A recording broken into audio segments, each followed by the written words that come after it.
Hey everyone, this is Bo. Today I'm going to be showing you how to update the icon on an iOS device in a Flutter project. If you like the video or find it useful, click the thumbs up and subscribe. As you can see here, the default logo is always going to be the Flutter icon for both iOS and Android devices. So what we're going to do is we're actually going to open up a web page and we're going to generate some icons to use for this example. I'm using appicon.co and just uploading a ping file that I have, and I've selected to do it for just the iPhone. You can also do it for Android as well. If you have your own app icons, even better.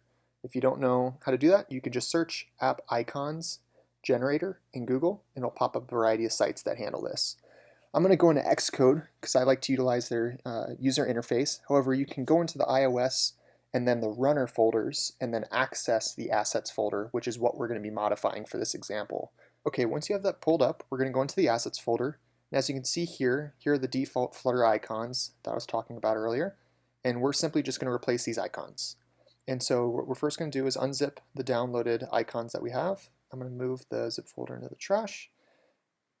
And if you look in the folder, you'll see an appicon.appiconset folder. And what we're going to do is we're actually going to drag the entire contents of that folder into our project. And we're going to delete the old icons, and we're going to rename our new icons to app icon.